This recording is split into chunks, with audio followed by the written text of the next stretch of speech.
Hallo liebe Freunde des Internets, heute sprechen wir mal über defekte SSDs.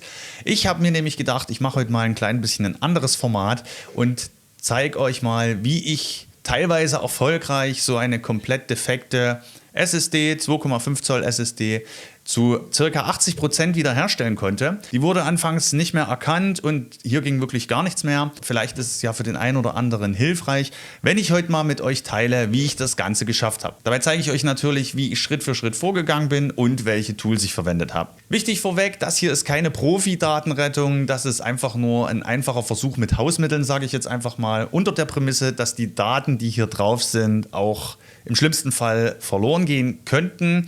Ich habe die SSD vom Kollegen bekommen. Er meinte zu mir, ja, wäre super, wenn wir was wiederherstellen können, aber wenn nicht, dann würde das natürlich auch keine Datenrettung in Höhe von 1000 Euro oder so rechtfertigen, wo man Chips auslötet und so weiter und so fort. Und unter dieser Prämisse können wir hier natürlich auch rangehen. Also legen wir mal los.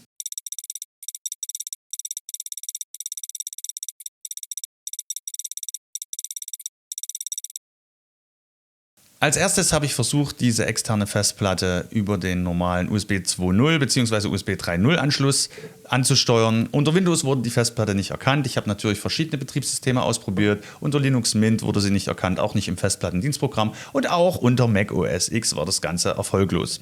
Manchmal hat man ja Glück und die Platte wird unter Windows nicht erkannt. Und unter Linux zum Beispiel wird auf einmal die Platte erkannt, weil die Partition beschädigt ist oder Master Boot Record oder wie auch immer. Da von hier keine Reaktion kam, bin ich davon ausgegangen, dass erstmal das Gehäuse, also sprich der Festplattencontroller, einen Defekt hat, also der USB-Controller.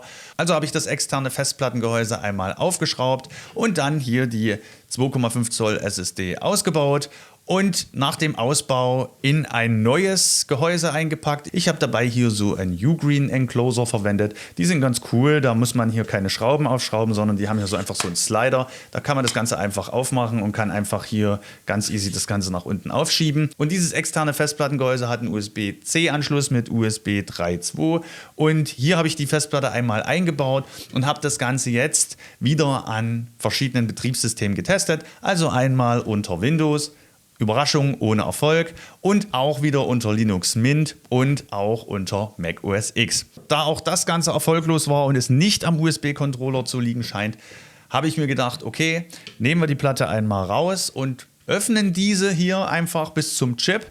Das habe ich dann natürlich auch gemacht, habe die vorsichtig hier die Nasen aufgemacht und habe die Platte geöffnet. Und hier drin sieht man ja dann schon die Speicherchips direkt. Und dann habe ich erstmal die SSD auf Schäden von Korrosion überprüft, ob die feucht geworden ist, ob es irgendwie Spuren von Rost gibt oder irgendwie Korrosion, was irgendwie den Kontakt verhindert. Da war aber auch nichts zu machen. Das heißt, diese Platte sieht in Ordnung aus, ist nicht feucht geworden. Und ich habe auch nochmal nachgefragt beim Kollegen, meinte auch, damit ist nie irgendwas passiert.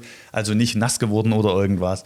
Da auch das alles erfolglos war, blieb mir noch eine Möglichkeit. Und zwar habe ich dann das neue externe Festplattengehäuse hier einmal angeschlossen, ohne diesen Chip drin, und habe, während das Ganze läuft, einfach die Festplatte in das Gehäuse, also in den SATA-Port geschoben und quasi sozusagen Hot Plug betrieben, habe das einfach unter Spannung einfach eingeschoben. Sollte man nicht machen, hat aber in dem Fall zu einem überraschenden Ergebnis geführt, denn unter Windows wurde die Platte schlagartig erkannt. Also hatte ich hier mehr Glück als Verstand und das war eben ein gutes Zeichen, denn hier konnte ich jetzt erstmal gucken, was überhaupt los ist. Lesen und Schreiben ging hier in dem Fall jetzt irgendwie nicht. Wenn ich versucht habe, auf die Platte zuzugreifen, dann hat sich das ganze Windows erhangen. Nicht nur der Explorer, scheinbar das ganze Windows, denn ich musste den PC jedes Mal komplett neu starten. Das heißt, USB abziehen, PC war trotzdem eingefroren, hat also in dem Fall nichts gebracht. Es ging wirklich gar nichts mehr. Erst nach einem Neustart ging das wieder. Und wenn ich die Platte aber dann wieder mit dieser Methode, also mit dieser Hot-Plug-Methode angesteckt habe, dann hat das Ganze funktioniert. Überraschenderweise wurde wieder erkannt. Also musste ich mir natürlich Gedanken machen, wie kriege ich jetzt aus dieser defekten SSD eine Arbeitskopie, mit der ich arbeiten kann, ohne dass das System einfriert. Und da habe ich nach einer Weile Suchen ein Tool namens Raw Disk Copier gefunden auf GitHub von Tal Aloni. Den Link dazu packe ich euch natürlich in die Videobeschreibung. Raw Disk Copier ist eben ein Tool, mit dem du deinen Datenträger wirklich auf Blockebene auslesen kannst. Das heißt, unabhängig vom Dateisystem. Und genau das war in meinem Fall jetzt hier entscheidend. In der Konfiguration von Raw Disk Copier habe ich dann eingestellt, dass fehlerhafte Sektoren einfach mit Nullen überschrieben werden. Und der große Vorteil von der ganzen Geschichte war, es gab kein Einfrieren mehr. Weder der USB-Controller ist abgeschmiert, noch Windows ist eingefroren. Der Vorgang ist komplett durchgelaufen. Und natürlich muss einem klar sein, wenn fehlerhafte Sektoren mit Nullen überschrieben werden einfach, dass höchstwahrscheinlich dann eben Datenverlust auftritt. Und am Ende hatte ich eine 1:1 Arbeitskopie von meiner defekten 250 GB SSD. Das Ganze wurde als VHD-Datei gespeichert, also als Virtual Hard Disk. Ab diesem Zeitpunkt habe ich dann nicht mehr mit der instabilen SSD gearbeitet. Das heißt, einmal ab vom PC und in die Mülltonne, sondern ich habe dann immer nur noch logischerweise mit der Virtual Hard Disk gearbeitet. Und über diese Arbeitskopie habe ich jetzt 3 unterschiedliche Daten-Recovery-Softwares laufen lassen. Das heißt einmal Photorec, kostenlos und Open Source, einmal Diskdrill und einmal EaseUS Data Recovery. Und die Ergebnisse waren natürlich tatsächlich sehr, sehr überraschend. Und angefangen habe ich natürlich mit Photorec, dem kostenlosen Tool. Und hier muss ich ehrlich gestehen, das war jetzt nicht so von Erfolg gekrönt, zumindest in meinem Fall. Ich weiß nicht, ob ich da vielleicht was falsch eingestellt habe. Wie gesagt, ich bin hier in Sachen Datenrettung kein Experte. Aber da hatte ich eine Erfolgsquote von ca. 10%. Also das hat mich jetzt nicht so wirklich abgeholt. Als nächstes habe ich Diskdrill drüber laufen lassen. Das Ganze hat auch wieder hier stundenlang gedauert. Aber schon mit eher Erfolg. Also hier hatten wir um die so 40% der Daten wieder, so 70 Gigabyte. Und als letztes habe ich EaseUS Data Recovery drüber laufen lassen. Das habe ich auch nur gemacht, muss ich ganz ehrlich dazu sagen, weil ich da noch eine Pro-Lizenz da hatte, weil ich das in der Vergangenheit schon mal verwendet hatte. Und ich hatte mir damals eine Lifetime-Lizenz gegönnt und deswegen hatte ich das einfach noch und das habe ich auch verwendet. Und hier, muss ich sagen, war ich extrem positiv überrascht. Aus diesem Arbeitsimage wurden circa 75-80%, ich habe es jetzt nicht ausgerechnet, also 210 GB von tatsächlichen 238 GB wurden wiederhergestellt. Und ich hatte sogar das Glück, dass hier bei der Wiederherstellung teilweise die Ordnerstrukturen noch da waren und teilweise wurde das natürlich auch abgelegt in der Nachdateityp. Aber hier alles in allem war die Erfolgsquote circa bei 75-80%, was ich schon ziemlich beeindruckend fand und was natürlich sehr zum Vorteil meines Kollegen war in diesem Fall. Das soll jetzt hier an der Stelle keine Werbung sein, das ist wirklich mein persönliches Empfinden. Der Vorteil bei Diskdrill und EaseUS ist, ihr könnt es einmal kostenlos herunterladen.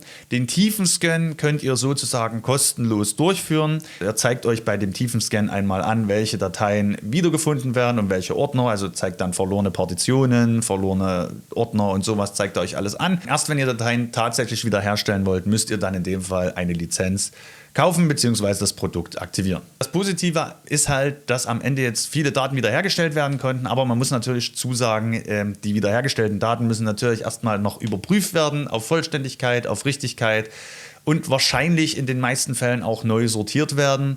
Das ist immer so ein Punkt, wo man nochmal im Nachgang viel Arbeit reinstecken müsste. Das habe ich jetzt hier Gott sei Dank nicht machen müssen. Ja, wenn es wirklich wichtig ist, ist das Ganze schon eine Option. Mein Fazit aus der ganzen Geschichte ist, man kann noch eine totgesagte SSD schon noch ein paar Daten retten. Allerdings gehört hier eine gehörige Portion Glück dazu.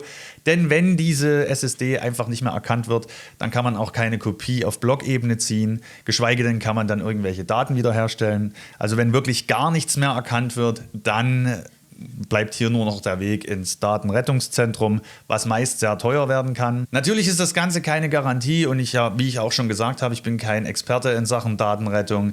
Es kommt immer drauf an, wie groß der Schaden tatsächlich ist und natürlich auch, was dir deine Daten letzten Endes wert sind. Am besten fährst du sowieso, wenn du deine Sachen immer regelmäßig backupst, dann passieren solche Fehler nicht. Wenn dir das Video dennoch geholfen hat, vielleicht konntest du ja das ein oder andere draus mitnehmen, dann freue ich mich natürlich über ein Abo und über ein Like würde ich mich auch freuen. An der Stelle Dankeschön fürs Zuschauen, bis bald und tschüss.